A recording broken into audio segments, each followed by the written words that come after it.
Hoy me voy a referir a la fe y te quiero compartir un recuerdo de mi papá. Él nos comentó en varias oportunidades que él vivió durante muchos años con resentimiento, tristeza, dolor, oscuridad, incertidumbre. Y todo esto a causa de que cuando él era muy pequeñito, perdió un hermanito y casi seguidamente perdió a su papá. Así que él sentía enojo con Dios por estas dos pérdidas. Él se encontraba sentado en una banca, en una plaza frente a la iglesia, y desde allí nuevamente reclamaba. Y sintió una voz, la voz de Dios, que le dijo: yo soy tu padre y a ti nunca te va a faltar nada.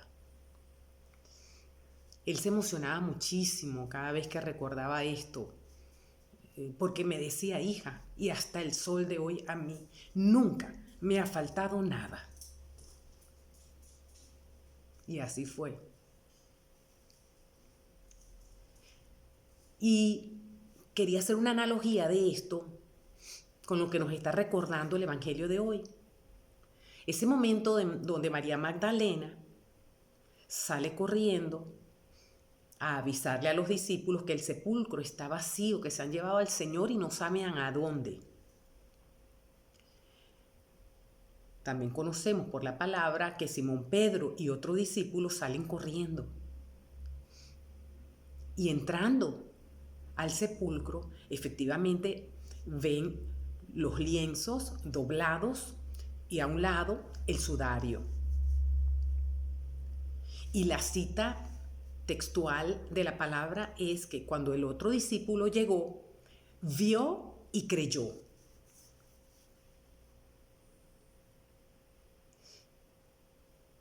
Y es que también vamos a saber que cuando cuando Jesús muere, los discípulos están encerrados bajo llave.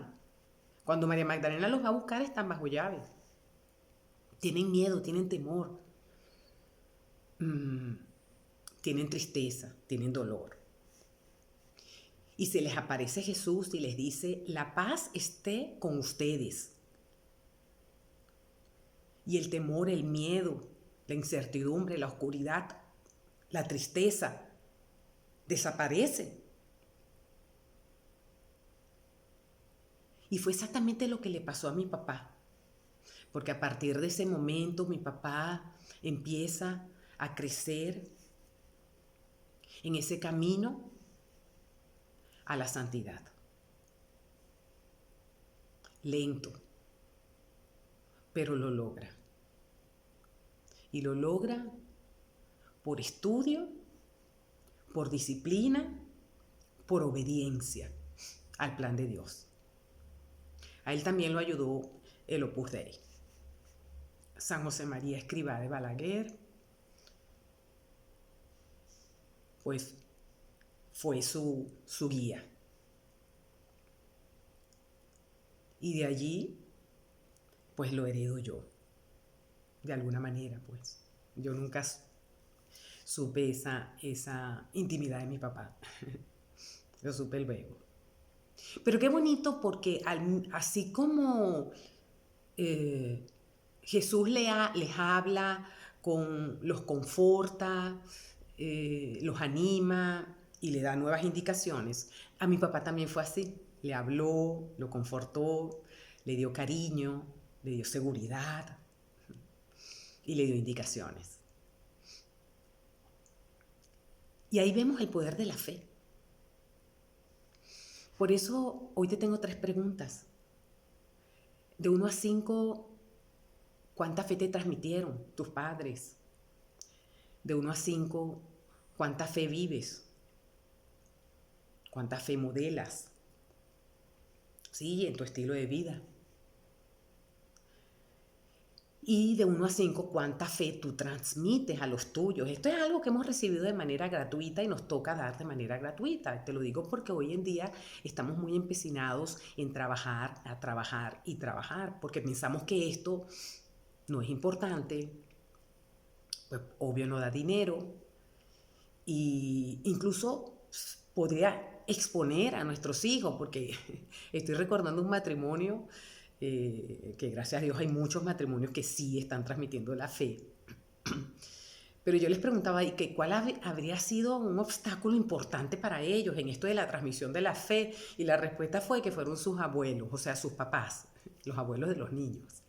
No estaban de acuerdo en que educaran en la fe, porque serían niños como blancos fáciles, niños tontos, niños mensos.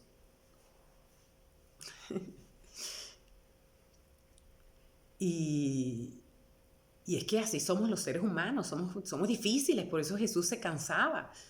Él decía, ¿hasta cuándo voy a estar entre ustedes? Bueno, nos toca a ti y a mí realmente responder al mandato de Dios, porque Dios nos los pide en la cita de primera de Juan, capítulo 3, versículo 23, dice, y este es su mandamiento, que creamos en el nombre de su Hijo Jesucristo. Entonces nos toca a nosotros pedir, como pidieron los apóstoles, aumentanos la fe. Aumentanos la fe. Y el Señor que dijo, si tuviéramos la fe del tamaño de un grano, de una semilla de mostaza, diríamos a este sicomoro, trasládate o arráncate y échate al mar, y nos obedecería. Entonces, muy poderosa es la fe. Yo trataba de definirla, yo decía, bueno, pues es que por un lado es un don, por otro lado es una virtud teologal infundida a través del bautismo, también pues es un verbo, es algo en gerundio, lo tenemos que conjugar, lo tenemos que vivir. La fe es un hábito sobrenatural también. Y está compuesto de eso, de costumbres, de tradiciones que van haciendo un estilo de vida, la fe un estilo de vida. La fe es Dios. Yo quiero invitarte el día de hoy a que le reconozcamos a las personas que nos transmitieron la fe, a que tú y yo también, a mí la obra del Opus Dei me ha ayudado muchísimo, pues sí, a utilizar medios que nos ayuden a crecer nuestra fe, a aumentarla. Y por otra parte, pues comprometernos a transmitirla. Y quiero cerrar pues con yo pienso, aquella cita de Hechos, capítulo 3, versículo 6, en donde Pedro dijo, no tengo plata, o sea que le están pidiendo dinero, y dijo, no tengo plata ni oro, mas lo que tengo te lo doy. En el nombre de Jesucristo, el Nazareno, anda. Y dice la palabra que asistiendo Pedro al paralítico de la mano derecha, lo levantó y al instante esta persona, sus pies y sus tobillos recobraron fuerza. Fue lo que le pasó a mi papá en aquella plaza. Exactamente. Exactamente. Y es lo que quiero que te pase a ti y a los tuyos. Gracias.